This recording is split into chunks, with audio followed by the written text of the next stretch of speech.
중생에 대한 이야기 계속 이어가겠습니다. 중생은 과연 무엇인가? 무엇이 바로 건전한 중생이고 무엇이 성경적인 거듭남인가? 라는 것을 우리가 구분하기 위해서는, 정확히 분별하기 위해서는 성경에 나타나고 있는 거듭남의 특징들을 좀 살펴볼 필요가 있어요. 거듭남의 특징은, 진정한 거듭남의 특징은 크게 세 가지입니다. 첫 번째, 급격하고 갑작스러운 변화가 일어난다는 점. 두 번째, 초자연적인 변화라는 점. 세 번째, 근본적인 변화라는 점. 그리고 이 근본적인 변화는 그 사람의 전적인 변화, 전 인격적인 변화를 갖다가 그의 내면 깊숙한 곳에서 일어나고 있는 그의 심리 저변에서부터 일어나고 있는 어떠한 변화를 가지고 있습니다. 첫 번째, 갑작스러운 변화라는 부분을 우리 한번 생각을 해보면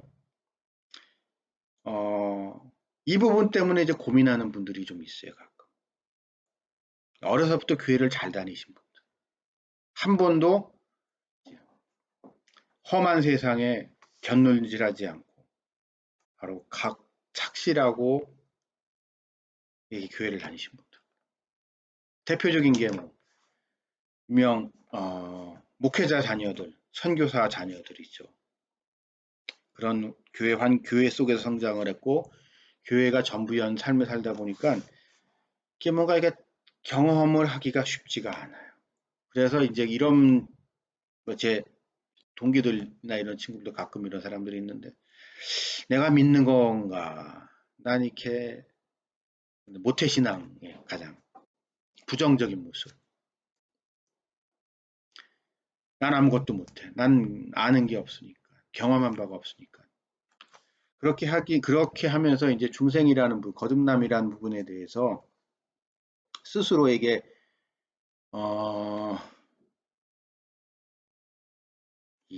스스로에게 인지하지 못하는 경우가 많은데요. 여러분, 그런 경우는요. 본인이 깨닫지 못하고 있을 뿐이에요.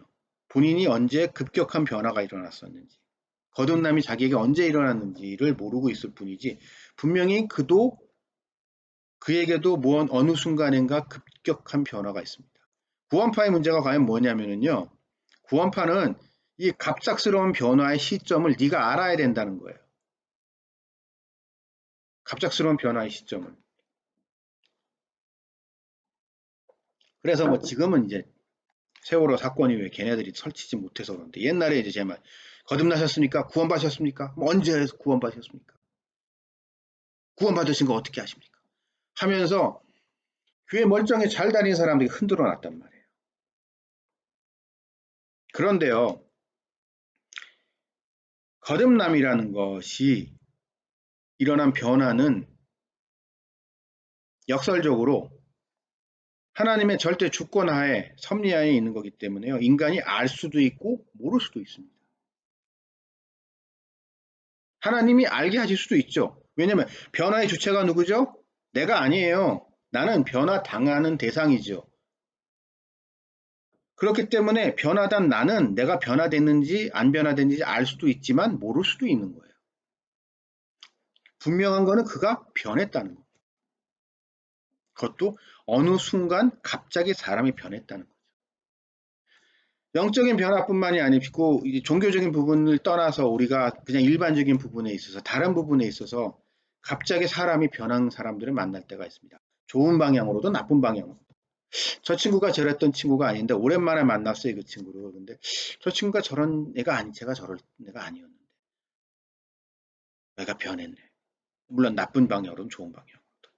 근데 그런 변화를 받은 본인에게 물어보면은 본인은 본인은 그걸 인지하지 못하는 경우가 많아요.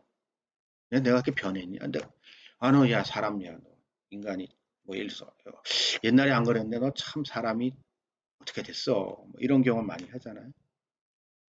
거듭남이란 부분도 마찬가지라는 거죠. 알 수도 있고, 모를 수도 있는 거예요. 그걸 내가 인지하지 못했다고. 내가 모르고 있다고 해서 그가 거듭나지 않았다는 것, 그것은 거듭나게 하시는 이도 하나님이시고 거듭남을 깨닫게 하는 것도 하나님이시에요. 어느 순간에 무슨 얘기인지 이해가 되시죠? 그리고 이것은 하나님의 절대 주권 안에 있는 부분이기 때문에 우리는 내가 그거를 인지하지 않냐, 인지하지 못하고 있느냐를 가지고 변화를 갖다가 갑작스러운 변화가 그게 일어났는지 안 일어났는지를 갖다가 판단해서 안 됩니다. 또 한 가지 초자연적인 변화인 거죠. 왜 그런 변화가 일어났는지 몰라요. 근데 변화가 일어났어요. 교회를 다니기 전에 좋아했던 게 싫어지고 싫어했던 게 좋아집니다. 왜요? 몰라요. 그냥 그렇게 됐어요. 논리적으로, 과학적으로, 합리적으로 설명할 수 없습니다. 그전에는 탐닉했던 것이 이젠 쳐다보기도 싫고 그전에는 아무것도 아니었다고 생각하는 것이 이제 그런 변화가 일어나죠. 이렇게 중생은 인간의 이성과 논리를 뛰어난 초자연적인 현상입니다. 또한 그렇기 때문에 그것은 인간에게 근본적인 변화를 가지고 옵니다. 그 중에 한 가지가 제가 생각하기에는 영적인 것, 영혼에 대한 관심과 열망이 생겨나는 게 아닌가 싶어요. 여러분 이제 교회를 안 다니시는 분들이랑 이렇게 종교 문제에 대해서 얘기를 하다 보면 제일 답답한 게요. 관심사가 너무 달라요. 지향하는 바, 관심을 가지고 바라보는 부분. 그런 건 못 느끼시나요?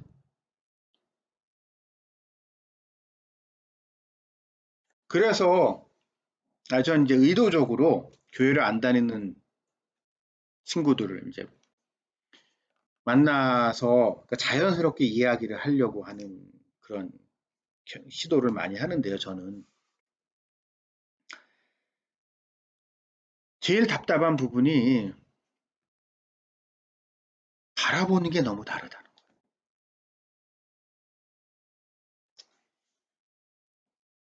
근데 거듭난 사람들을 보게 되면, 그러니까 진정으로 거듭난 사람들을 보게 되면 그 안에 무언가 말할 수는 없는데 그 사람 내면에서부터 일어나는 근본적인 변화가 그한테 일어났고, 그래서 그의 삶 자체가 바뀌었고, 삶이 바라보는, 그가 눈을 바라보고 있고 그가 꿈꾸는 것 자체가 바뀝니다. 이렇게 중생이라는 것은요, 그 사람을 근본적으로 변화시켜요. 그러면 이 중생이라는 것은 과연 어떻게 일어나는 걸까요?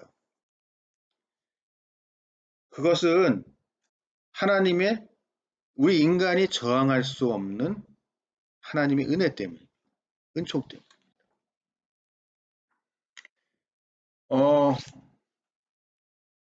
제 개인적인 얘기를 좀 드리겠습니다. 저는 이제 기독교 집안에서, 물론 그렇다고 잘 믿었다는 건 아니고요. 그냥 원래 저희 집이 교회를 다녔어요. 저희 집은 쉽게 말하면 제사를 안 지냈고 한 백몇십 년 전에 저희 증조 할아버지가 처음 교회를 다니기 시작하셨고 갑자기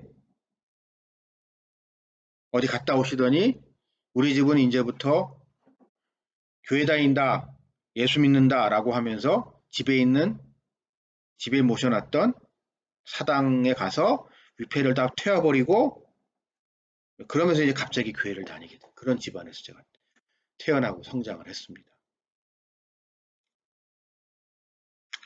그러다 보니까 아주 극단적인 모태신앙이라고 해야 되나요? 또 저희 엄마는 교회를 다니시던 분도 아니에요. 원래 이제 시집 오시기 전에. 근데 그냥 교회 다니는 집에 시집으로 오셨어요. 그래서 저희를 낳으시고 뭐 그러다 보니까 뭐 그냥 그래서 교회를 그냥 뭐 다니는 교회를 가기는 가는데 뭐 그런 환경 속에서 성장을 하다가 이제 나이가 들어서 이제 이런저런 일을 하다가 이제 좀 늦게 신학을 공부했습니다. 늦게 신학을 공부를 하면서 저는 어떤 교단, 교파 이런 거에 대한 선입견이 없이 물론 제가 이제 저희 배경이라고 해야 되면 이제 장로교 통합 쪽이긴 했는데 그렇다고 뭐 이렇게 열심히 다녔던 거 아니에요. 참고로 말씀드리면은요, 얼마나 제가 이게 좀 특이하게 성장을 했냐면, 저는 교회 학교를 다녀본 적이 없습니다. 학교를 단 한 번도 다녀본 적이 아, 잠깐 뭐 친구가 초등학교 때 자기네 교회 뭐 와달라고 해서 갔던 적이 있는데 그때 잠깐 빼놓고는 기본적으로 교회 학교를 다녔던 적이 없고요. 저는 어, 주로 이제 어른들하고 대예배를 참석을 했었어요. 언제부터인지 모르겠지만 하여튼 옛날부터. 근데 그러다가 이제 나이가 들어 뭐 그러면서 이제 막 쭉 다니다가 살다가 나중에 이제 신학을 이라는 부분에 대해서 관심을 갖게 되고 이제 거듭남이라고 해야 되나요? 마다 그런 생전 처음 그런 경험을 하면서 신학을 공부해야겠다. 아니, 신학에 관심이 있었어요. 성경에 관심이 있었고 나도 이제 정신 차리고 살아야지라고 생각을 하던 차에 이제 신학 공부를 시작을 하게 됐습니다. 신학 공부를 하면서 좀 이렇게 다양한 이야기들을 좀 선입견 없이 받아들였는데 접했는데 개인적으로 제가 내렸던 저에게 중요한 포인트가 이 저항할 수 없는 은혜라는 부분. 제가 좀 이렇게 말을 비꼬아서 하겠습니다. 만약에 은혜가요 저항할 수 있는 거라면 그게 은혜일까요? 그 신적 은혜 내지는 은총이 아니죠. 그냥 기회일 뿐이죠.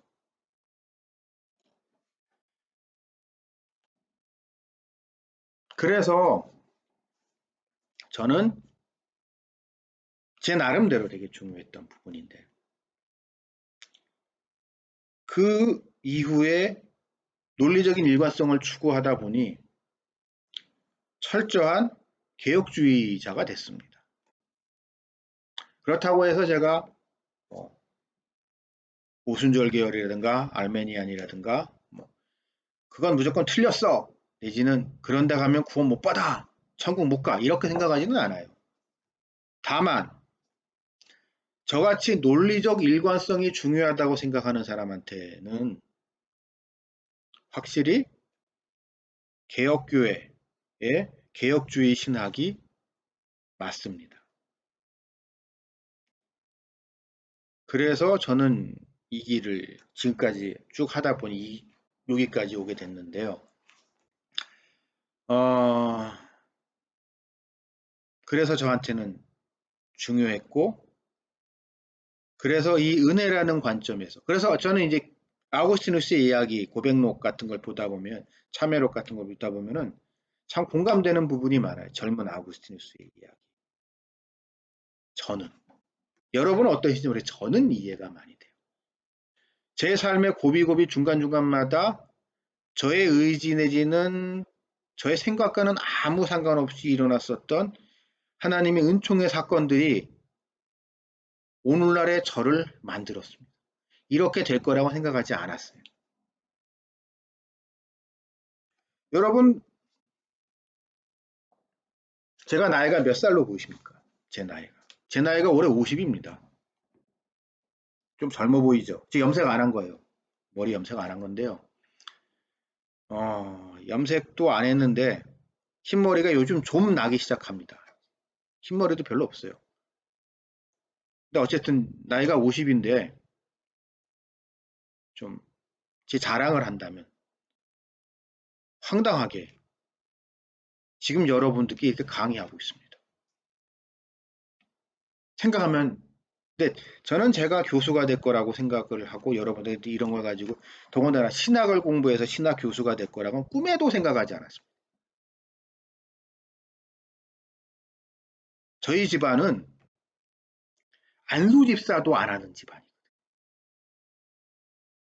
왜? 부담되니까.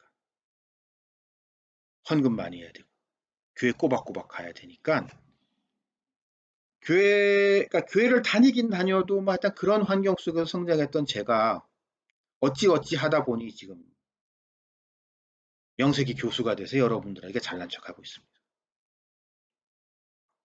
이런 제 삶을 돌이켜보면 하여튼 희한하게 하나님의 은혜로 제가 저항할 수 없었던 은혜가 저의 삶에 있었고 그 은혜가 오늘날의 저를 이렇게 만든 거죠.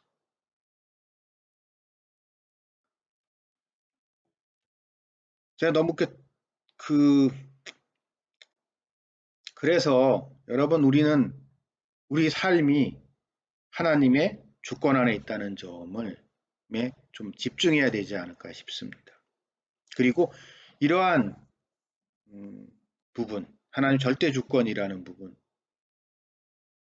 속에서 이 거듭남이라는 부분도 살펴본다면 우리는 논리적인 구분, 순서적인 차이, 객관과 주관의 한계, 너와 나의 한계, 그 다음에 먼저 일어나냐 순서의 문제 같은 거를 우리가 다 극복할 수 있습니다.